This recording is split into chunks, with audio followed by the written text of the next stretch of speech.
Argos did. One play might have made the difference. Did that run through your mind a few times that you almost beat this Winnipeg team a week ago? Well, not at all. You know, to be quite honest, I think they were the better team this year. They beat us 4 times preceding that. I think they also played better than us in that game, even though we had a chance to win.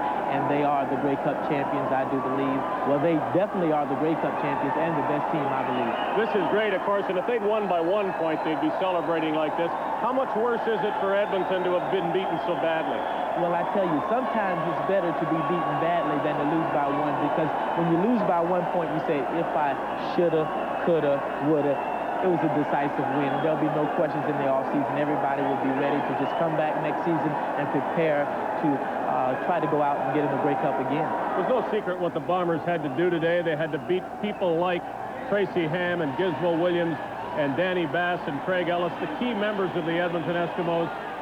And if they did that, they'd probably beat the whole Edmonton team. And that's exactly what they did. Those 4 names really weren't prevalent in this game as you look back on what Edmonton did and didn't do.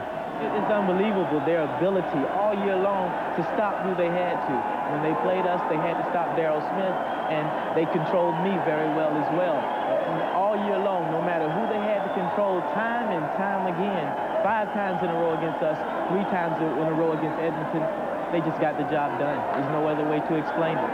Well, they had the best record all season long, and a lot of people say that defense wins championships, and here's a 50-point game by the Winnipeg Blue Bombers, and yet we really do have to talk about the defense. It won in this title, too. The defense is, like all year long, is the heart and soul. They made plays early, starting with the first Edmonton drive where they created a turnover and turned it into points, maybe a 10-point turnaround for them. All day long, the first 17 points of the game for Winnipeg could all be directly attributed to the defense. They set the tone the whole season long, so it was just quite natural that it would be the same today. I thought the two battles...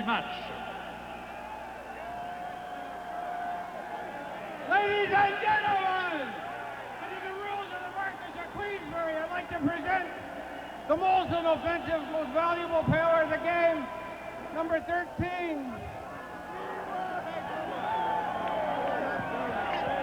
Lauren Hudson.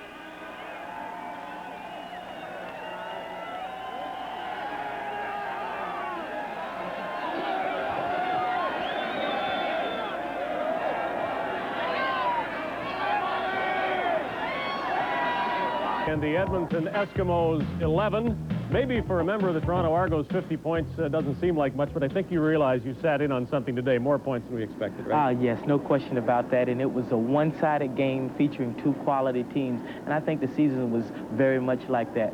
A lot of quality teams, but it was one-sided the whole season long. Winnipeg was clearly the best team in the Canadian Football League this year. Your 3,300 all-purpose yards won you an award, and if you need anything else to add to your versatility, try 5.5 hours of television time. Great job. It's been a whole lot of fun, and I really enjoyed it, and hopefully next year I'll be out there. Yep, you bet. It's always fun to watch Mike Clemons play in any situation.